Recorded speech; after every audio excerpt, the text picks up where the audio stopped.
when I met my wife in 1980, I wasn't to get married or have kids. She wasn't Catholic. She when we were about to be married, she said to me, "I'll never become a Catholic." I said, "I don't care." I was going. She was actually teaching Sunday school at her church. Her parents had been very much involved in the church. Her father had died when she was only 4, but her grandfather lived with them and was a kind of dad, for her growing up. But she was better than me in a Christian sense, right? So, now in 1989, I can move around here so I can see you guys.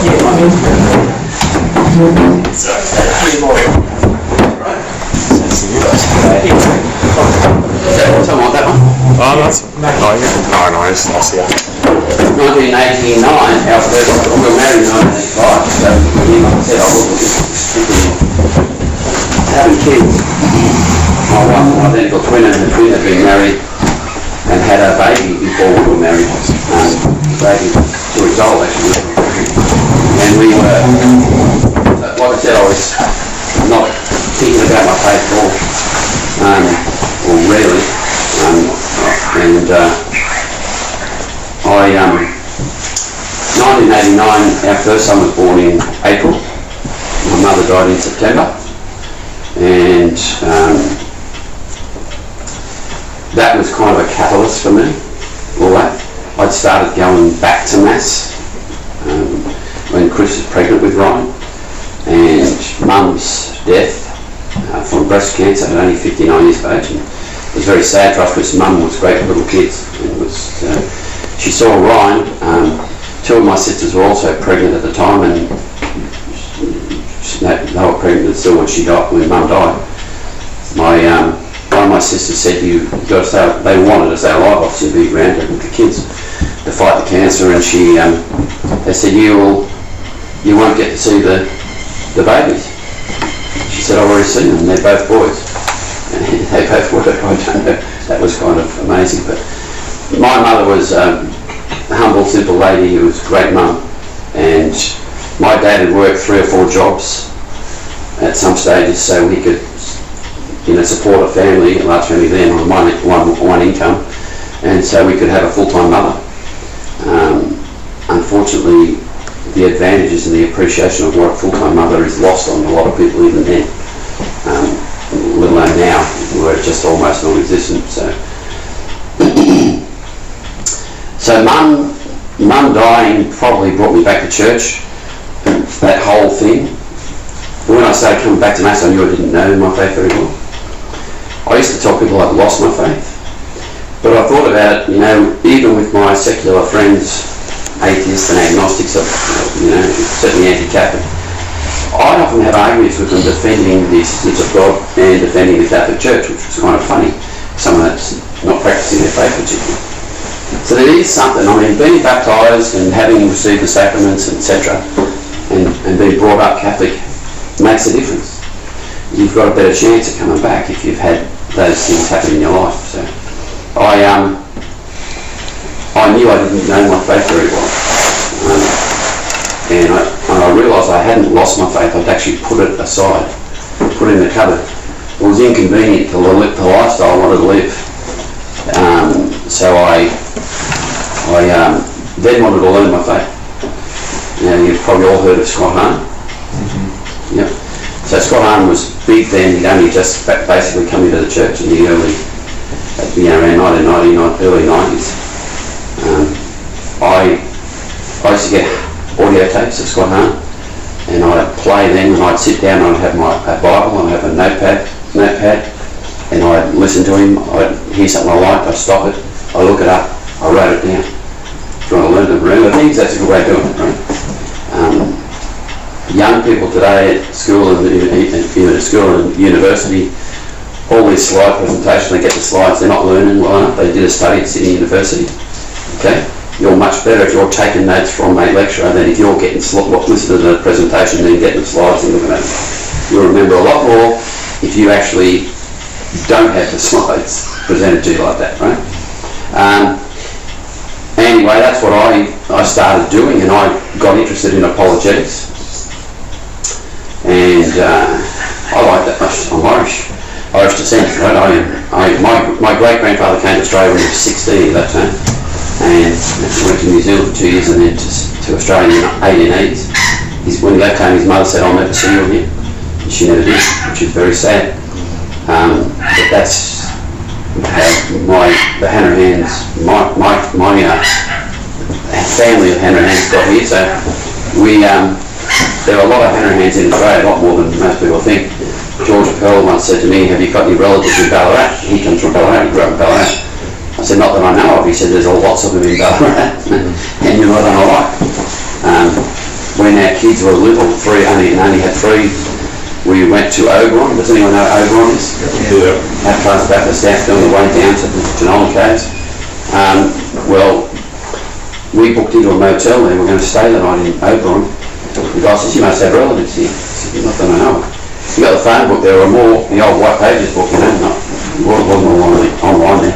And he showed us that there were more Hanrahans in Oberon than there were in Sydney. It was even had a Hanrahan street in Oberon. So, a lot more than you think. But so, that's how we got here, and they lived in Chippendale, in the city. Most Irish immigrants back in the early stages of the colony of Sydney, and after Federation, were living in the inner city area, Surrey Hills, Chippendale, the Rocks area. That were very Irish areas. Anyhow, so I like apologetics. I like to win arguments, and this guy had all the ammunition you'd ever want, you'd think, right? So I heard him say once, most Protestants, if they're any good, know maybe 25 verses of Scripture, and they use them all the time. So all you've got to do is learn those 25 and learn the right answers back to them, and another 10 and you'll win. I can do that. So, not a problem, right? Anyhow, that's how I actually got into the pro-life movement apologetics. So, Jerry Matitix, has anyone heard of him? Yes. Was a good friend of Scott Hahn's. Jerry Matitix was meant to stop Scott Hahn becoming a Catholic, if you don't know the story. His wife had contacted Jerry, Scott's wife, had contacted Jerry, said, "Scott's going to become a Catholic, he's reading all this Catholic stuff." And he said, "Oh, okay." So he rings him up and says, "What are you reading?" "Why don't you read some anti-Catholic stuff?" He says, "I've read a lot of that." He said, "Well, I'll send you some more." He said, "Okay, but you've got to read some of the stuff I'm reading." He said, "All right." About a couple of weeks later, he sent him the early church fathers, like 3 volumes. I don't know if anyone's seen the Jurgens volumes of the early fathers. They're very good. He said, he rings us, "Got any more of those books?" Jerry Matitix. And within like a couple of months, he's become a Catholic. And Jerry says, "You can't come in, you can't be me, right?" So right night, actually, they both became Catholics at the same time. All the atheists, No, Jerry, they were Protestants, and they were very anti-Catholic. But so Kimberly Hahn, Scott's wife, she used to say she's got 3 problems with the Catholic Church: Mary, Mary, Mary, and that is a big thing for them, right? So, because they're bought into propaganda that is anti-Catholic, that isn't true. It's like I think John Henry Newman said, there's more people who hate what they think is the Catholic Church than actually what the Catholic Church is itself. So, I've found that with Protestants who really want to attack the church. I had one come here not so long ago, wanting to argue against me, and anyway. I misunderstood the nature of the meeting. I thought it was somebody wanting to learn about Catholicism. It came into the Bible, I thought, and I could see it sort of marked in different places, and yeah, it was just full on. Well, I enjoy those things when they come to mind, but I think all I wish you had been there. Well, the people that knock on doors, Jehovah's Witnesses, Mormons, all the rest, I think they've got a big red cross on our house, but they don't come anymore. But anyhow, look, that was all about the same time as well as Robert Haddad and David Haddad. You heard of them? Yeah. Started Lumen Verum Apologetics with Arlette Cohen. And so, but God had other ideas, because when Jerry Matitix came, it was 1993. And he spoke at a parish university in Miranda before Christmas. He spoke in January '94 at at Riverwood, at St Joseph's at Riverwood. Father John Walter was there at the time. Unbeknownst to me, it's pretty much the hub of the Family Life International, Zen for Human Life International, and it was Gail Instance who founded the whole thing, was there, and quite a lot of others at this talk of Jerry's, and they'd organised to have a big procession from a church in Newtown. They were going to meet in the park rather, and they were going to process to an abortion clinic in Newbridge Road, Camperdown, and pray there, and they were recruiting people to come. And the speaker got everyone, you should be involved in this. The Americans are actually very good with this stuff, right? With pro-life things. You got to come, you should be involved. Everyone should put their name down. It wasn't like, like scan a QR code or anything. You have to write your name, address, and all the rest of it. And this is January, right? And it's not till May. And everyone put their name on this thing, on the list. You'd look bad if you didn't, right? So I forgot about it. And about 3 months later, I get a letter. Reminded me that I put my name down and to come to this, and I don't want to do that. And but I put my name down. I said I'd go, so I did. And it was pretty raucous. A couple of people, trying to yell them down, and then a couple of people yelling back. It wasn't very well organised as far as trying to win the girls going in over it, especially. Cops came, all that sort of stuff was going on. And they asked me to come back. They're going to start one of these a month. And again, I said, not really thinking about it maybe, I said yes, okay, I'll come back. At Riverwood, at the Jerry Matizik's talk to, I met Father Peter Little. Remember Peter Little? So Paul Little was a Jesuit, and a good one. I ended up, first time I heard him give a homily, I'm thinking, where's this guy? How come I don't know about this guy? Right? He was our own homegrown, brilliant scholar. And I asked him if he'd start running Bible study groups on a Friday night. And he said, yeah. And so I did that religiously. So my wife used to say to our friends, if they were trying to organise something, don't do it Friday night, Paul. And I wouldn't. And I was going there. And he started coming to our place doing talks as well. And we came very close. Peter Paul Little died on the feast of Peter and Paul. In 1999. I didn't know him long enough, unfortunately, but he was certainly, I tell people, if he's not in heaven, I've had it. So, we need good priests, and you need to support good priests, and you need to get around them as much as you can. You're blessed to have Father Benton here, this place. So. Anyhow, that was the short story. That's how I got involved. Next thing, there was a meeting to try and put a committee together to organise these things. And I seem to keep getting volunteered for everything. So, but have you ever seen the aborted pictures, baby pictures, the posters with them? Who's seen those? Yeah. Pretty confronting, right? Yeah. And I actually went to a conference that Human Life International ran in Brisbane in 1994. I think September, October.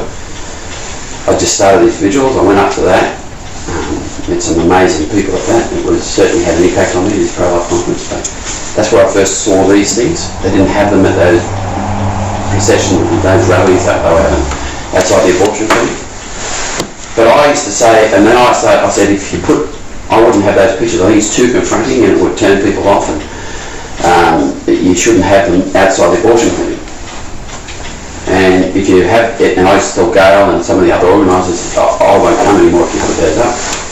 One unbeknownst to me, Gail had actually said, Gail, instance. Anyway, Gail had said to Josephine Cudmore, what are you going to do? She said, well, if we put them there, we lose Paul. So they didn't put them there. Well, I don't know what they saw in me, but they must have saw something. So they didn't do that. But in 1995, when Monsignor Riley first came and said why we had to have them and how much difference they make, I changed my mind. Another guy who had said the same thing he stopped coming, he never came again. But I started then. By that time I was pretty much the Sydney coordinator for the helpers and started to help groups around the country. I soon got into that sort of swing. But so since you like an argument, since you like confrontation, here's a better environment for you, right? Not just on the front line, behind enemy lines, right? If you're standing outside abortion clinics offering help to people, you're a target pretty much. and you certainly get a lot of abuse. So if you've got thin skin and you're a little bit of scaredy cat, that's not the place to be. But you know, you're Maramites, right? You were actually The other boys. right? What's wrong They're with soldiers. soldiers for Christ? When we're confirmed, that's what we're doing, right? We're meant to be there. That's what we're meant to be doing. How many people know how many abortions they have in Australia every year? 80,000. 80,000. What do you say? 80,000. Anyone else? Any other? No. 1 million in Australia now. Oh, no, 100,000. We would run out of people fast in Australia if we had. In America, it's about 1 million. I'm going to say somewhere between 50 and 100,000. Well, it's around 100,000. 80,000 is the number often given. The point is that... So in 10 years, that's the city of Perth. Yep. We've got 1 million people in Perth. That's the saddest thing I've ever heard. See, in 50 years, basically, they've had legal abortion. The first abortion laws passed Australia started in 1969 in South Australia, and 1971 court ruling started in New South Wales and Victoria allowing abortion. But did it happen before that? There have been abortions, what the so-called backyard abortions, but who does backyard abortions? Is it what they portray? Some kind of unqualified butcher that's just making money? No. They were doctors and nurses who were doing those things. They were qualified people and they were making money on the side and attending to some ideological, persuasion of their own. That's why they were doing it. There wasn't women getting maimed in the thousands. That's just a lie. And they know it's a lie. And how do we know it's a lie? Bernard Nathanson, who's heard him? Bernard Nathanson presided over the biggest abortion clinic in the world in New York.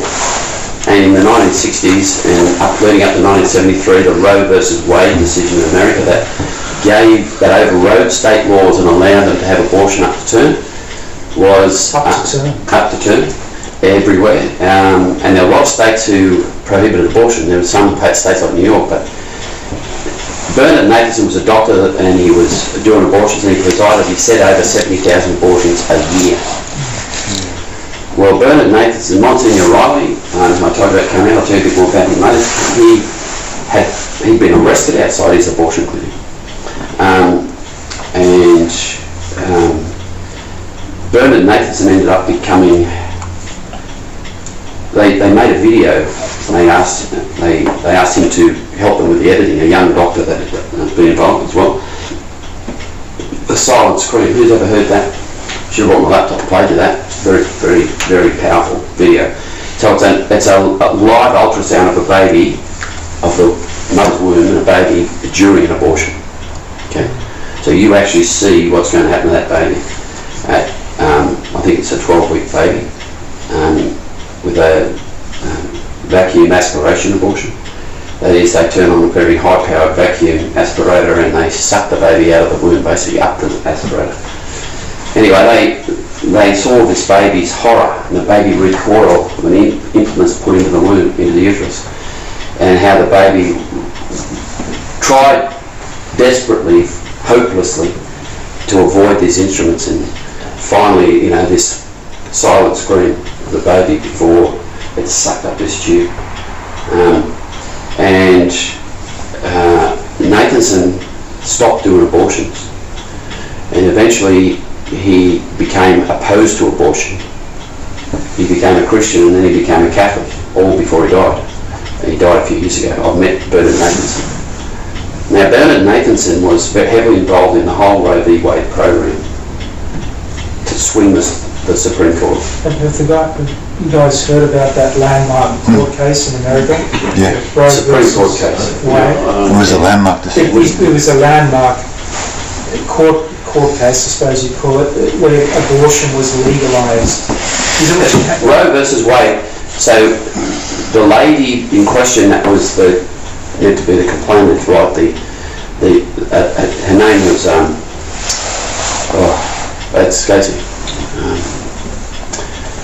she was a young girl anyway. She didn't even want an abortion, but they used her for this case to run this case. And it was not about abortion so much as it was about privacy, the right to privacy.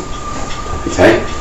And that's what they did after. There was a previous law, Doe v. Bolton, that had a succession of these things, allowing, firstly, they had to establish contraception as valid and legal up into 1967, I think. Contraception was illegal in America.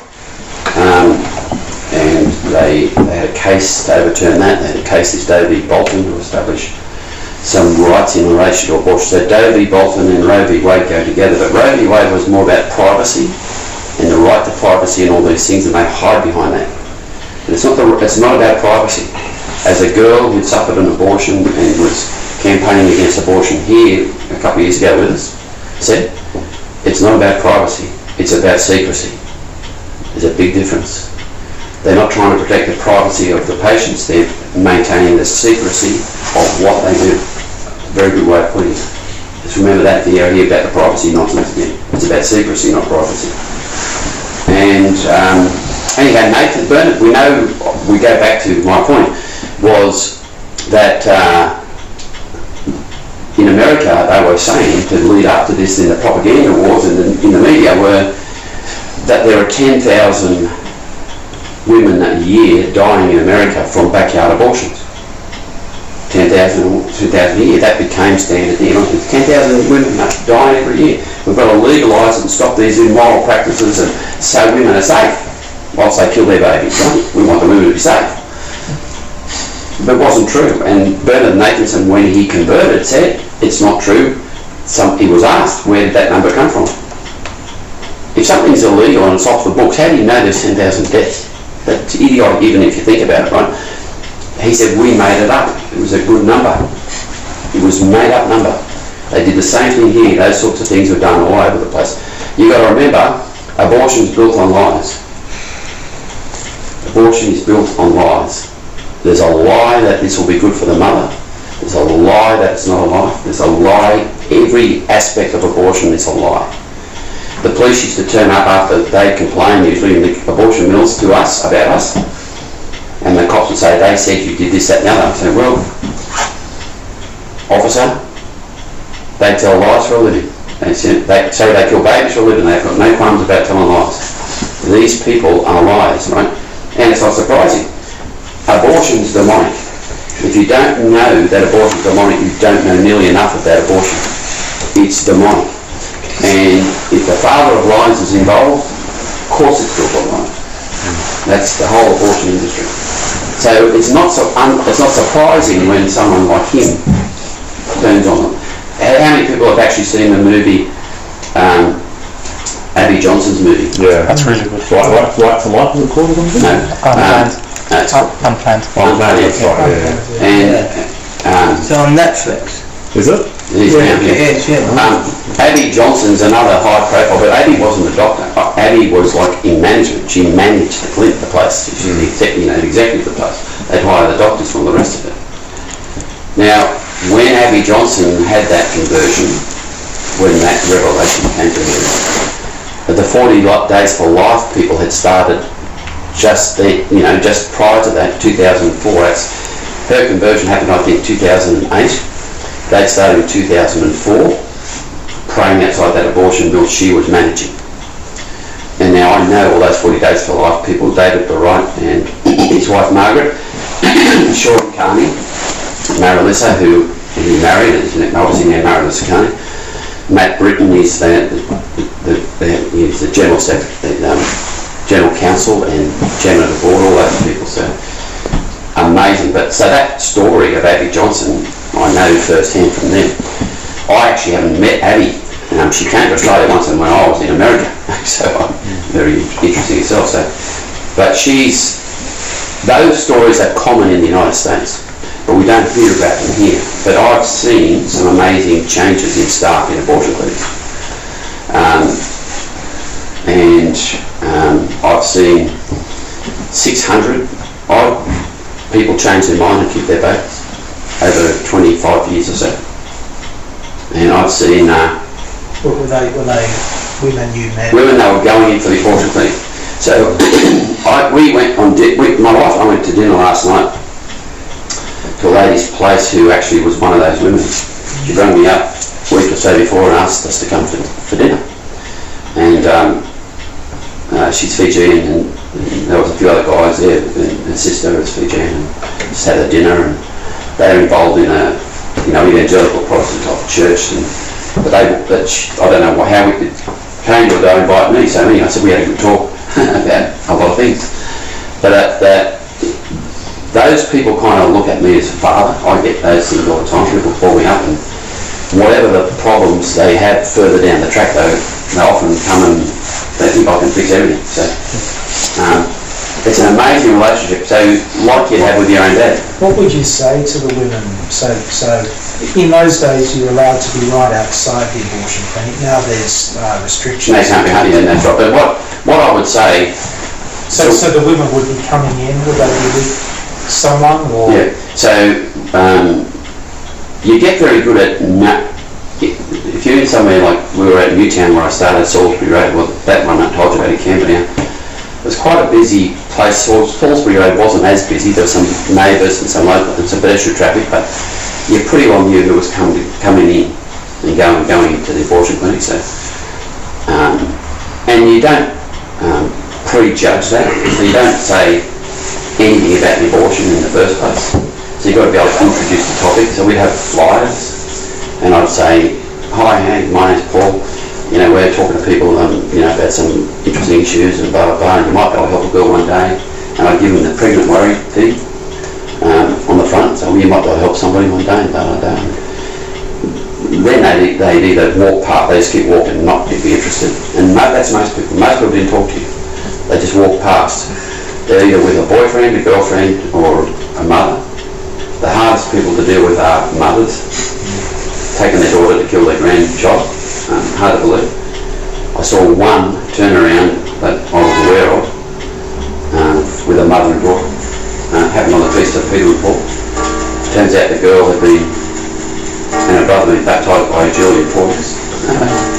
The mother ended up going to Mass and confession that same day, so it was quite remarkable. So that it's difficult, but so you've just got to learn how then the different circumstances, how to deal with it. And it depends on what they say. So you've got to be able to make an introduction. And it helps. Wanda Skoronska was often there. Wanda's a psychologist. My favourite story, we'd often have a lot of qualified people involved. And they were at Newtown, so it's quite a while back, around 2000, maybe early 2000s. And Wanda and I are at near the front of the door, abortion clinic, the posters, probably some other counsellors close by. And a girl came just walking down the road, and there was about 30 or 40 people praying across the road. They just prayed. And Stephen Hitchings often led the prayer group. And this girl's got, like purple hair and shrapnel and tattoos and all thing, and she says, "God, you people are disgusting." I go, what are we doing? Why? And she says, "You don't know these poor girls coming here, haven't got some legal problem you don't know about, and they've got to have an abortion." I go, "Well, we've got a lawyer across the road." We did have a lawyer across the road. And, well, it could be a medical problem you don't know about. I said, "Well, there's a doctor over there too." He said, "Well, how do you know it's not a money problem?" I said, "I'm a financial advisor." That's crazy. I said, "Well, you're a problem, but she's a psychologist." So a lot of funny things can happen because I said to me, one always said I was good at repartee. Most of the Irish is that point, and it can get me into trouble, obviously, but those things come in handy. But we never saw her again. She didn't go and see Wanda.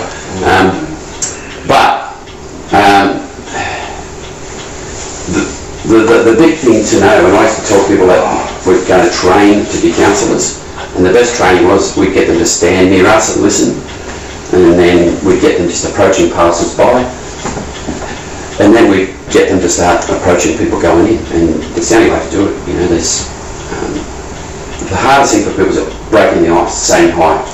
I was always good at that, but how would you know that over the number of years I was doing it, when we got to Surrey Hills, which was a much busier place, especially on Devonshire Street, I could pick them out.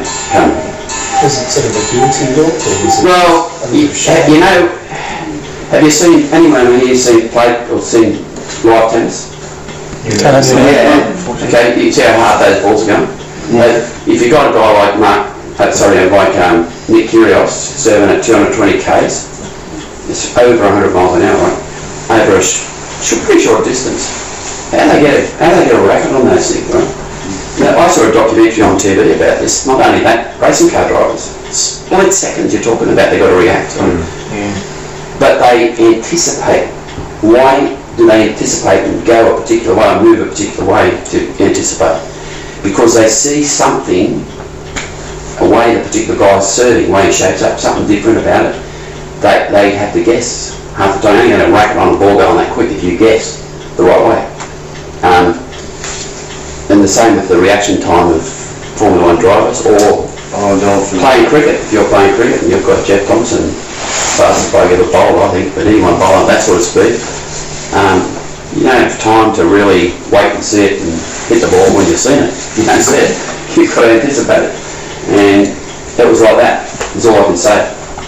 You develop the instinct. You know. So what would you say to one of these? So well again, Father, you see, it's not, everyone's an individual. And whilst there's a commonality of stories or circumstances, their personality is different to what gets them there different. But basically, you've got to be able to react to them. You've got to be able to sum up the situation and be able to know what to say. But I can tell you this, I've spoken to thousands of women going into abortion clinics, literally thousands. Not the ones that didn't speak to me, the ones that actually did speak to me. I've seen lots of them change their mind. I've helped lots of them after that. We've helped people right up from kids going to school. So that's another lie I like to tell. We're only interested in once the baby's born, we don't care about them. Not true. We help them after the abortion. We've got girls we've helped who've come out after an abortion and taken our details and cards and come back to us after looking to help for whatever reason. So you need to be able to just quickly assess the way you want to interact with that person, more firmly, more subtly, more softly, more gently. And I've spoken to women who've had multiple abortions. People going past the same thing, you know. I've had people that were abusive going past us, or girls that were, how do you know, what do you know, do you know what it's like to be dragged in a laneway and raped and all this sort of stuff? So, There's a psychologist across the road. Pardon? You say there's a psychologist across the road? No, I don't say that. No, that's not trying to that's trying to be serious. Yeah. And then I've had girls in that circumstance 2 minutes later crying on my shoulder because you've got to respond the right way. No, I don't. But it happened to them, I think. Yep. Did you ever go to that Irish clinic? Yeah. I've been every clinic in Sydney. Because you mentioned Steve Hitchings, that's honestly, I used to live on the farm. I used to live in Hanrahan. Yep. It's called the Curtis Corner. Yep. The Hanbush joint closed as well. Yeah, it's closed now. We closed, there was one in Fairfield and we had people praying there. And there was one, the Newtown one, Brody's clinic, had been around a long time too. Closed, didn't move, like a lot of people say, oh, they've just moved. No, they're closed, gone, finished, good. And then preterm at Surrey Hills, they moved a couple of times and I was in Surrey Hills on Conor Randall and Elizabeth Street. You get bored with me? No, I want to ask you a question, but not now. Oh, sit down then. That was the toilet something like Stop distracting me. Yeah. Jared, stop distracting me. You're late as well. Yeah, you're lost today, Henry, so you can't stop. That's why I sat down. Listen, if you need to come off, I suggest taking that jersey off. Yeah. You want to ask a question or? You may as well ask now. Sorry. So I actually stood up to see you better as well. I was going to ask, so is it currently illegal to pray in front of abortion clinic? Yep. What? So what? Okay. You know, if you went and stood near an abortion clinic at the front of it and had a rosary in your pocket and was down there praying, you could go and do that. Well, they wouldn't pick that. If you started doing that every day for a couple of hours every day, they might start to assume that you might be doing something like that. So they don't have to know that's what you're doing. They've only got to be the possibility that somebody could see that and think that and be intimidated by that. Yeah. Hard to believe that's the whole point. Now, but if I went and stood outside of those places, it wouldn't take them long to have the police there for me, because they know me. Right? Okay? We're going to be charged. So you'd be charged again under the new sections of the Crimes Act. What sort of crime? Yeah, it isn't a crime, but it's in the new law. There is a law codified in New South Wales, in fact every state of Australia now, and that's the story, right? Whether it's valid or just or anything else is not a question. Certainly not just. What is the charge, sir? The charge is with intimidating, harassing, stalking, and all those things. Really? And you can go $11,000 fine and/or a year in jail. Wow. How far back do you have to go? 150 metres. So in Surrey Hills now, there's a joint in Devonshire Street, and they were campaigning while we're still there, and we were hurting their business. We know when we're hurting their business because you know the numbers going in are less when you're there, right? So, like when Freetown closed, we knew they were going to close because the numbers of people going into the place were getting less and less. So you know. And when I actually had a hip operation in 2015, hip replacement, and I was at home. I couldn't be there for a few months, and I got a phone call from the Sydney Morning Herald wanting a quote on the closure of preterm. So, and I didn't know it was closing, absolutely, but I had an idea it was going to be not soon, but I didn't let them know that, I just gave them a quote. Yeah. Okay. Think about your question, and then ask me later. Do you think, alright, if a woman takes the morning after pill, is that the same as abortion? Yeah. What's the point of the morning after pill? Are you 40 or something? No, 8486 is an abortion drug. It's actually a cause abortion of an established pregnancy. Right. The morning after pill is in case. But so if you're not pregnant, it's a heavy duty drug you put in your system for a start. If you are pregnant, it's going to kill the baby. It'll kill the cell before it embeds itself in the side of the... Well, basically it takes 4 to 7 days for a conceived embryo, fertilised embryo to come and implant in the uterine wall. So basically the morning after pill kills the thing before it can happen.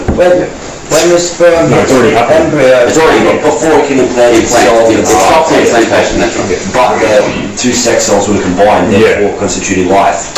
Yeah. Is that when the spirit comes in, when that sperm meets the embryo? That conception. Yeah. So anyway, look, it's probably not relevant to ask those questions about what exactly I say and do and all those sorts of things. The fact is, it's effective. We were there in prayer, and we weren't there particularly, our priority wasn't saving babies, our priority was saving souls. Okay? And this is the philosophy of Monsignor Riley. Monsignor Riley in New York was like a father to me as well, like Father Lou, I suppose. I first met him in '95. He's now in a nursing home. I've been with him in New York 4 times and stayed with him at the Precious Blood Monastery, which is a beautiful place, and been out in the street with him in New York on all those occasions, obviously, multiple times. But he was the rector of the seminary in Brooklyn back in the 80s. He was destined for high honours in the church. He was very well qualified academically. He was a Grand Masters level chess player. He was a golfer, played off scratch, 0, right, handicap, golf. One of the people can do everything, I tell you, it makes me sick myself. And he's parents were Irish immigrants to America, so he grew up with Irish parents, and he understands Australian humour, which is great.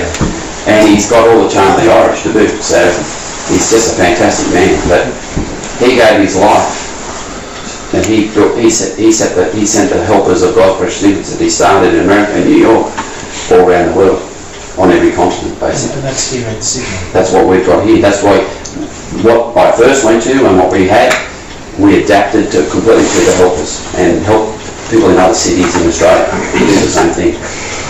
And the focus for Monsignor Riley was about saving souls, as he said.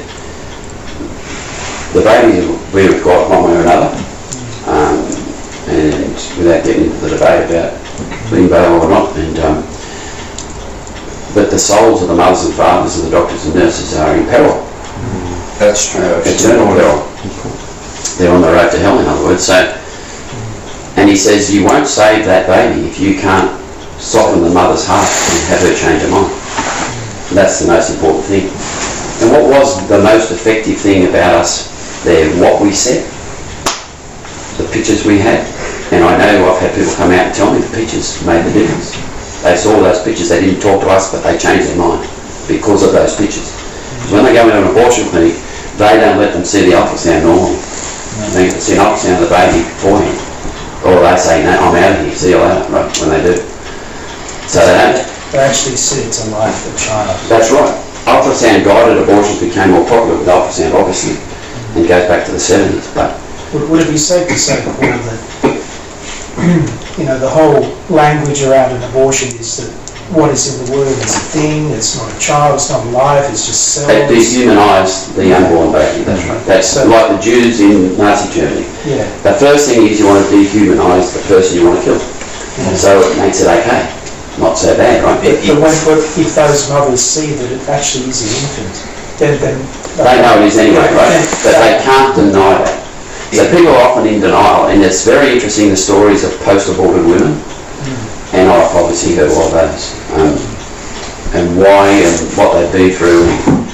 There are women waking up in nursing homes, in their 70s and 80s, having nightmares about the abortion they had 50 years earlier. That happens, that's a real thing. I know that from nursing home staff, and that's true around the world. So Wanda Skolonska, if you want the psychology and the issues around post-abortion syndrome, get her along. Wanda's come to talk to our Lumen Vera. Yes, Wanda's great on particularly those issues, and she talks about spiritual adoption. So Paul, given the restrictions now placed upon how far you can be near an abortion clinic, what are the tactics that are used now? So I will get to that if you like. Yeah, sure. I wanted to focus on, you said, Matt, and that's why I asked some questions on what they know about my story, if you like, right? And I wanted to really focus particularly on manliness tonight, and what that means, and fatherhood especially. So, because as young men you're either called to be a priest or to be a married man and a father. At the end of the day, there's not a call to be single. Some people end up single and a lot of reasons for it. By default, yeah. By default. But the calling from God is either to fatherhood or to the priesthood or the religious life. It's in a way, it's like fatherhood in one way or another. Or that you're a father to a child or father as a priest. That's exactly right. So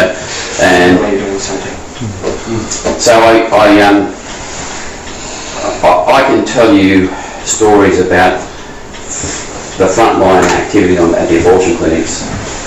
I could go all night, and that's not a joke. There's so many stories, it's ridiculous. I've got people want me to write. Wanda said it often, Anna Walsh has always told me, you've got to write a book. And probably will, but I haven't done it yet. But because those anecdotes are powerful in themselves. And why women are there and why I had a girl come to my office once, and just one story, brought by a friend of hers who was a practicing Catholic girl. This girl was Catholic but not practicing. She was pregnant a second time. She was only like 19 or 20. She'd been pregnant when she was 18 or 17, and the parents had told her if she gets pregnant again that she's out of the house, right? She's kicked her out. The boyfriend was just a pig. And he told her if she doesn't have an abortion, he'll come out and rip it out himself. She didn't want an abortion, but she didn't know what to do. Well, I said, we'll help you, find you somewhere to live, and we'll offer everything else. But through the week, I spoke to her a few times. I'd seen her in the office, I'd spoken on the phone, and she turned up on the Saturday at Prudton, at Surrey Hills, with this guy. Well, I knew her name, I said something to her, and he was not happy, of course. Interestingly enough, I'd already called the police for some other rat bag, and they'd come down, so he was potentially very violent bloke for us, right? So the cops actually got to know that if I called them, they should come, and because I didn't waste their time, it wasn't just frivolous things. So. Others have wanted me to call about stupid things, someone squirting water at you or something. Who cares, right? It's only if it was going to be serious violence, or potentially, that I'd call them. So, and it was better to preempt it than wait till it happened, obviously. We've actually made twice citizens' arrests at Bushing Clinic for people like that. So it's handy when we've got blokes built like this fella to do those things.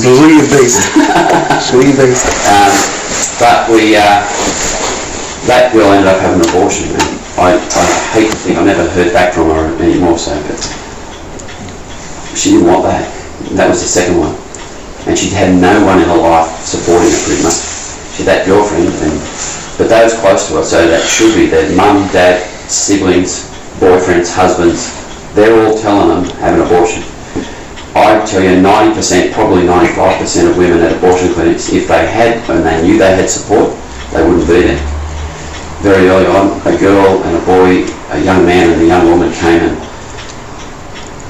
He was talking to me as I'm talking to him. She was just standing there. And he's telling me how he doesn't agree with abortion, but it's her choice. And, blah, blah, blah, we're just chatting away. And I said, can I ask you a question, young lady? She says, of course. So if he told you he loved you, and he'll look after you and your baby, would you be here? She said, no way. So I looked at him and said, it's up to you, mate. It's your choice. You need to man up. I would say that to him. You need to man up. I said that to this young 18, 19-year-old Islander who was like 6'3" and 18 stone, like 120 kilos. And I hop forward out of 4 years something. Exactly right. And he just looked at me and I'm thinking, well, if he hits me, I'm going to stay here. But he just looked at me and he went, you're all right. And they turned around and walked away. I told him he has to become a man. You're a grower, you're only 40, but you need to become a man. And I spoke like that. And I'd speak to the guys like that. Now some of them don't like it, obviously, but that gets home to a lot of the others. So yeah, I could tell some incredible stories, but I'm not really here to talk about stories. I don't tell you stories if you want, but when you have to wait for the book. What I want to talk about is the fact that women are there because the bloke that they've got involved with isn't a man. And the reason that's happened is there's a lot of reasons. You blame it pretty much back on sex education in schools. And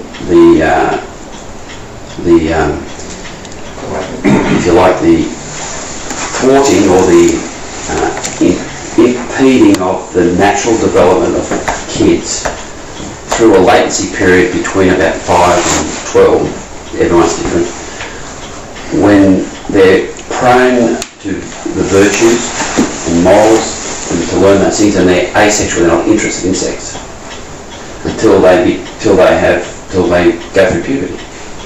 And if you've instilled in them those virtues and those morals in that period, they'll be good. Now what the school sex-based sex education system things do is destroy that natural latency period and hold the development of the child back at a stage which is very, if you like, anal. Little kids, they run around, they pull their pants down, they think it's all funny, stuff like that. And it's all about me. Yeah. They don't develop the virtues, they don't develop an understanding of morality, and they get to a sexual age when all they want to do is exercise their rights and to enjoy sex. Mm-hmm. And they're taught that sexual intercourse is sex and other sex acts are not. They're just enjoying each other's bodies and things like this, you see. Yeah. Nice. And they wonder why football players are getting into all sorts of trouble. And you add the drinking culture to the deforming sexually of people, boys and girls. Girls going out trying to be like boys, men. I tell people the worst people on the roads are the women. If they cut you off, they want to chin, they're just dreadful. They want to be aggressive on the road. And women don't like to hear it, but they don't have the spatial awareness and sense of speed and braking, all that men do. they're dangerous, in other words. But they're very aggressive, young women especially, on the roads. And this is part of the problem. And when women are meant to be the civilising influence on men. And when you corrupt the women, Gail, this is one of the first things she taught me back in the early, when I first got involved. If you sexualise the girls, the boys haven't got a chance. That's pretty much it. So, how to be a man in the modern age is a big thing, especially if you've got kids. Who else has got kids here? Just married.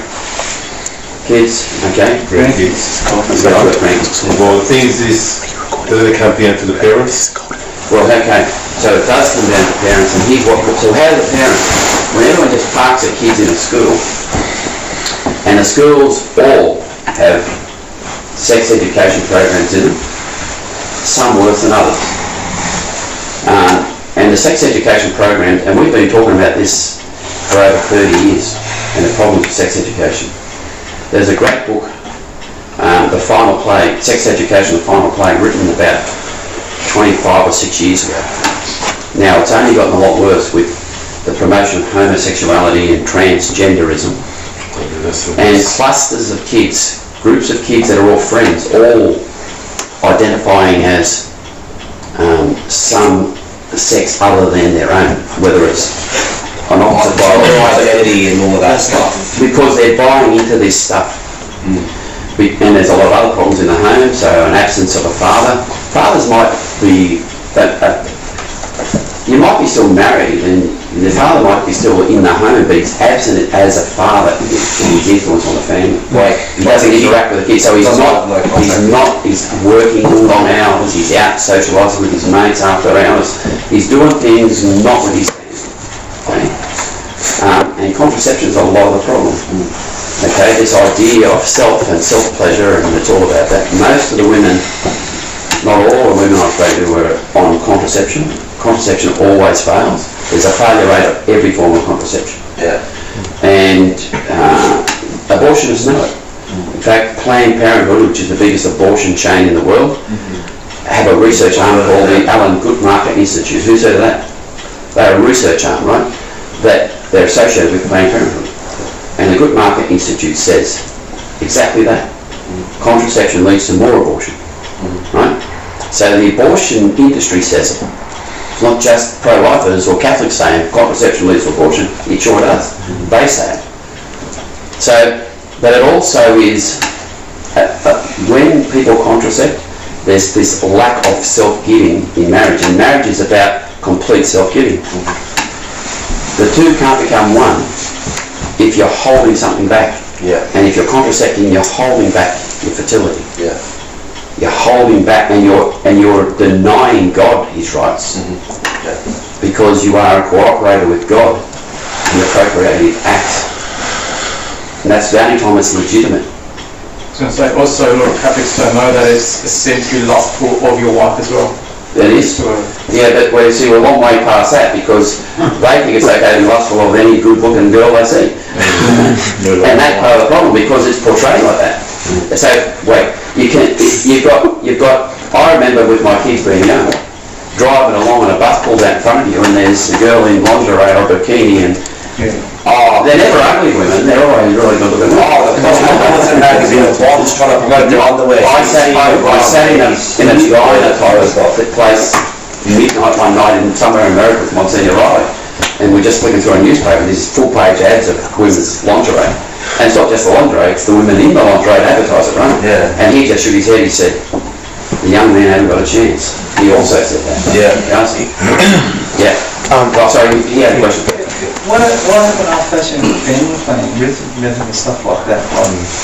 Well, rhythm method is, of course, always poo-pooed, and in a way, it should be, because it's a lot more advanced than that. Natural family planning is very scientific and is most effective, but natural family planning is not about restricting spacing and all that. It's actually about conceiving. That's the first thing.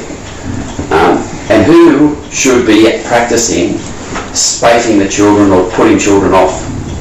Who makes that decision? God.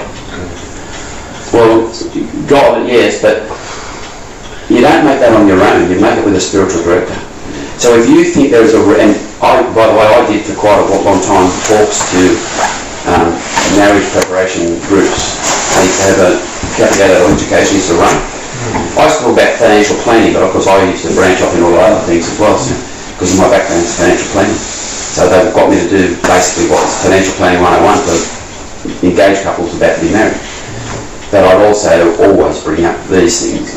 I've done a couple of talks as well, but they were a lot of these people planning not to have kids when they got married. Well, like not have kids. At least a Catholic, by the way. Yeah. At least one of them is in the marriage. Now, then you shouldn't get married. If you aren't ready to have kids, don't get married. Yeah. If you're ready to have kids, get married. Right? Yeah, if you're not ready to have kids, then you're not. So, but let me go back. So, natural family planning is able to help you avoid the fertile times if you understand the life cycle. But it only should be used for that purpose under the direction of a good spiritual advisor. And I stress the word good because there are priests around endorsing contraception. I know that. But what I'm saying is instead of contraception, there is an alternative. I know. Yeah, we know. Yeah. Yeah. All over it, right? I know. What I'm saying about that. But I'm saying to you this, if Catholics think natural family planning is a method of avoiding pregnancy, then they need to have that idea, be disavowed of that idea. It's not what it's for. No, it's not for that, naturally. You brought that up here, in that context where we're talking about contraception. I want to make that clear to everyone else. Yeah. Okay, if you understand, it's great, but everyone's got to understand that, right? If you bring up a topic like that, it's a very important thing. So the church always talked about the two ends of marriage, and they talked about the primary and secondary ends of marriage. And since Vatican II, we don't. We talk about two ends of marriage, complementary ends, without distinguishing a primary and secondary. Now, primary doesn't mean more important necessarily than secondary, but it means it comes first. The primary end of marriage is the children, having children and raising the children. The secondary end is the unity of the spouses. You can't go to secondary school if you didn't go to primary school. You don't have unity at spouse if you don't have the children, or desire for children at least. That's really important. And natural family planning can be used in a contraceptive way, and that would not be good. That's a very important point to make. It's a good thing you brought it up. It's important that it's clear. Anyone else got any questions on that? Can you explain it? Yeah, I can. I thought I did. Certain parts of the mother can't fall pregnant. Certain parts of the woman can't fall pregnant. In fact, it's only a few days that she can. No. It's having sex with your wife when she's like very infertile. You can't do that.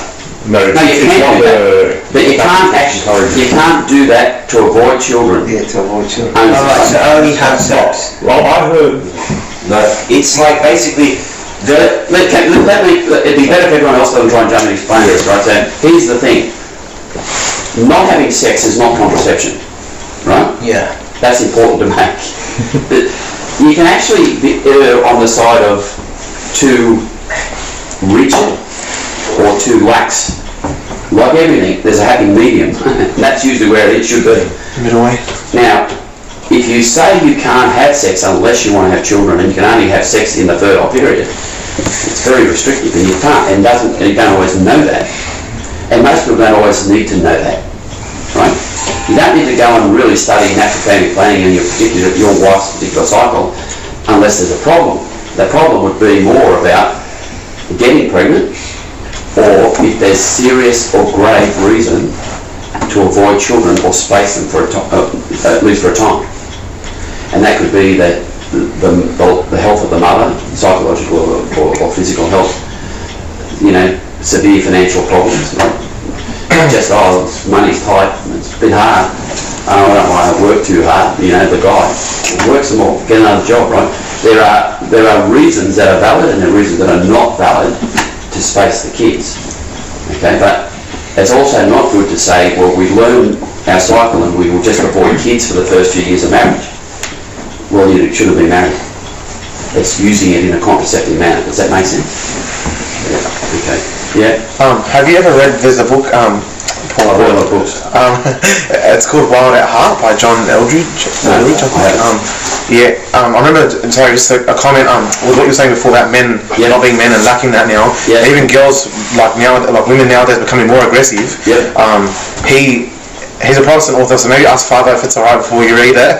But he's really good, and he talks about like how basically the first sin of Adam was that he was passive. You know, he saw like Eve. You know, Eve was obviously tempted, and he wasn't a man. And he wasn't a man. He didn't step up and he didn't stop that from happening. And so he says like now that sin is continuing over and over and over, and he ties in a bit of psychology into it and says that the absence of a father, of a man that you can actually blade like actually bump up against to learn how to become a man. The absence of that can really affect you, and that like spoke volumes to me because I mean I'll share with the brothers, and I think most of the brothers know, but my parents were separated, and for a time in my life my dad wasn't there. So for me, like when I was younger, especially my early teenage years, like 12, 13 to 14, dad wasn't there, and I actually have like no guy cousins. Literally, like all my cousins are girls. I have like 2 guy cousins, and they're married and they live far away. So I had no other guys around me. So my first thing was, alright, well the boys are here, so why not just do what the boys are doing? Like, sorry, this is who I had at school. So I started doing what they were doing, and it was only until like my dad started to come back into my life that things started to actually like orient and like reorder themselves, in the right way. So I mean, I'll just recommend that book, and Hey, by the way, look, there are a lot of books written by Protestant authors that are quite good on different topics. They sometimes overstate some things, whatever they're addressing, or they sometimes understate or don't develop things properly. So it's always important to look at things from Catholic eyes, that's for sure, but there's some excellent books. We talked a bit before about Scott Hahn and Jerry Mattis. Who's heard of a guy called Steve Wood? Yeah. Yes, remember me. Steve Wood is a friend of theirs as well.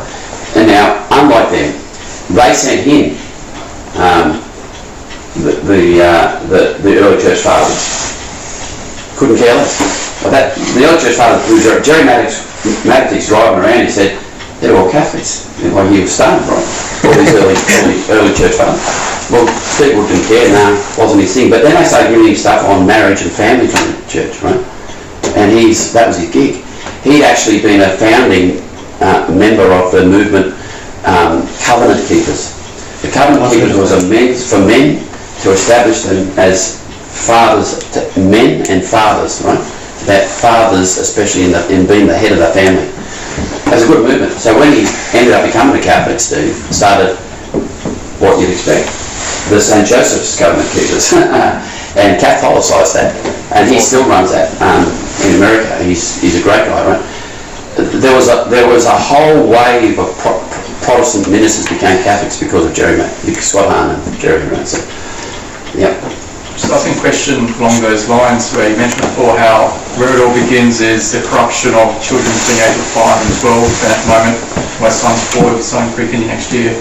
What we're sort of trying to discern is whether to even homeschool, because what you mentioned is, in some ways I said, as you only need 1 drop of poison to spoil the whole water. Correct. And the children are corrupted where... What's your name again? Martin. Well, I'd strongly urge you to homeschool your children. We did, right?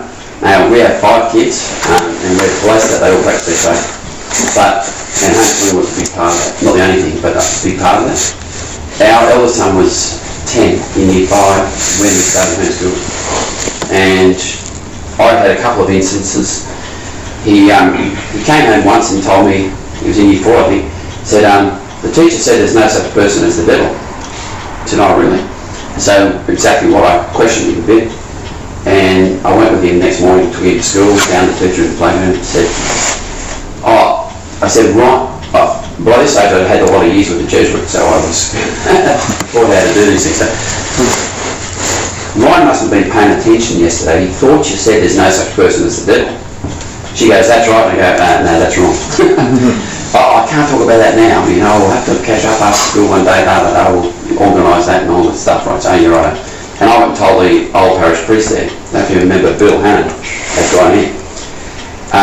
And luckily Ryan's class, one of the things they did good at St. Catherine's that got me was each class, each year had, they'd go to Mass one morning. There was always a 9 a.m. Mass, right? And his class had to go the next day after I told the priest. And the teacher there as well. And he gave a homily on the devil. So that was the first thing. Well, Then I got a phone call. They got back to me, and I had to meet with her and the principal, right? And when I met with the principal, who I think was an ex-nun, and then I had Sister Susan. friends of ours that would come along to the catechetics with Father Little was he came and so I had a witness. I wanted a witness, right? So I know how these things work. They weren't happy about having him there, but he sat outside, but they kept the door up so we could hear him, so that was amazing. And the smarmy principal starts off, "Tell me, Mr. Hanrahan, how would you explain the devil to a 9-year-old?" I said, "Well, we're not here to talk about that. We're here to talk about how you're doing it." And that's how it went. I remember telling Father William, said, "You hit everyone at the fence because I knew that they didn't care." That was that issue. There was a whole lot of other things I knew would go on. Now Ryan knew that was wrong. There is a devil. We taught him that, right? He knew that was wrong, so he told me. If he didn't know that was wrong, like most of the other kids, would he have said anything? No. He would have just brought that into that whole idea. Now, that's, you can catechise your own kids, and you can undo even the rubbish they will teach them in schools, but you can't do that in sex education. It's a much stronger driver, and they've got all the peer pressure to make it worse, to build on that in the playground and get all the rest of it that way. Those things are the worst. The sex education is worse than the irreligious formation. And by along, right? You can fix one, you can't fix the other one. Like I said, it's in. Bad luck. Now, Father Paul Marks, who founded Human Life International, who'd spoken and run conferences and done talks all over the world, had said, I've never known the children of active, emphasis on active, pro-lifers to lose their faith. Right? Now I didn't know that until we were homeschooling kids, the kids were growing up. And I've met Father Marks quite a few times, but he died 11 years ago. But there was 3 things to me that made the difference. We homeschooled them. I was actively involved in the pro-life movement, and they knew it. They would come and pray at abortion clinics once a month. We'd have a bigger one. All our kids have been at abortion clinics. Peter, when he was our youngest, when he was only a little fellow, like 4, and I'd transpose videos. We always have video going, right, for defence, our own defence. And he'd see me doing that. Back in the old days of the videotape, right, and not digitalised then. He'd say, Dad, does the devil live there? In the abortion clinic, right? One of these places, for sure, right? Out of the mouths of babes type of thing. And the next thing was this. We were going to local parishes, the Native Auto Mass, and most of the priests around were careless, at least. They were just in a routine. They were saying the Mass as it was, but it's with all the abuses that are inbuilt into the Native Auto Mass in most places, right? And we can talk about that another day if you like, but that was a problem to me, and I was sick of going to Mass and having an argument with Father afterwards, or having to tell my kids that was wrong, you shouldn't do that, can't say that, that's not it. That was really annoying me, and I was frustrated. I'd come out of Mass wanting to hit someone. And we'd started going to the Latin Mass for Christmas, Easter, the big feast days. And we started going more often, every month. And I was an acolyte. And I was also on the reading. I wanted to read. Men should read. When they threw out all the minor orders and the order of, the lector, it was meant to be like acolyte for men to read. Right, but also to be able to instruct the catechetics as well. There's a whole role as a lector. That's not just to read. The only way a woman should be reading at Mass was if there was some emergency. But you can't have a reading whilst don't have an emergency. That's too silly for words. Like that sort of stuff. So I wanted to just have men reading as much as possible, taking headship, right? Being the heads of the family, if you like, and being taking that role in the public. St. Paul said women in church should be quiet, not say anything. Try running that one. See, Paul's a misogynist apparently because he was a feminist. So those are things that were frustrating me. So we end up 20 years ago just going to the Latin Masses. And I was going to Mass, I was a daily communion for a long time. But I really find it hard to go to a notice auto Mass anymore. Because I'm conscious all the time. Nah, that's not good. Have you been to the one here at Pine Bed? Of course, I know Father Ben, I've known him a long time. I said in most places. I know Father Peter Joseph really well too. There are places, I know Father Sam Lynch at Thomas Secondary. There's some very good ones that are standouts, way better than, but yes, and I haven't got a problem with you doing that, but that was what I'm telling you what worked for us. I think our kids kept their faith and they know their faith. They're all over it, some of them, like Glenn and Ryan's really good on apologetics, the other son. That's because those three things to me, right? Parents are human, and you're never going to do a perfect job raising kids. As sad as it is, that's going to be the case. It's because you've got your own failings and faults and things happen. If you, as much as you can, inculcate a Catholic mindset in your kids, you've got the best chance of them staying Catholic. And to me, that was the most important thing. When I came back to my faith, and I told you Ryan, having that first child was a trigger for that. It was because I realised one day I'm going to stand before God as a father, not just as a man, as an individual, as a father. What did you do to make sure those children I put in your care are led back to me? And if I didn't do everything I can, I reckon I'm going to put somewhere really hot and not very nice. That's how I felt. That's for me how I felt. Now, you can't tell someone without kids how it is, how you love, the love you have for your child and all those things. You can't talk, but you can't explain it to someone. But if you've got yours, you know how much you love that child and how much you protect. You've got one or more? Two. Yep. And the amazing thing is, as much as you love that first one, when the second one comes along, you don't have to divide the love. The love is multiplied, right? The thing about big families is there's a multiplication of love. We don't talk positively enough about it. That's the trouble. But to me, homeschooling is an essential if you want to keep kids Catholic. I've gone to Redfield, which is a pirate school. Yep. My son's enrolled in Tingara, which is pre-Kindy. We're considering managing how to get to Montrose and Wollongong, which also pirate school with the same line. You're going to spend a lot of money, a lot of time on transport and education, and without those guarantees, because there's still a lot of problems in those joints. And I know there is, and I know people that were family members of those pirate schools, right? So I beg for different because all my kids have gone. Good. And if you've got 5 kids in the office, they're all good Catholics. good. And I know other people like that. But I know other people where the kids are going wrong. It's always 20%. Listen, I've had kids. Yes, I know. I've had kids from those schools. I don't have an argument about. Stop. I don't want to have an argument. Please stop. I don't have an argument about the pirate schools. Okay. But I've had kids from those pirate schools across the road from the abortion clinic screaming abuse at us, right? Organising the abuse of us. Those are, it's not a it's a whole bunch. It's not about Apple. Example is, What do you think the reason for that is? only 5% of my class are practicing Catholics. It's a very good class. For the other years are 2%, 3%. That's why I refuse to send my son to Redfield to know what I'm going to get, because now it's even far worse than what it's going to get there in 9 years. It's getting worse, yeah. So.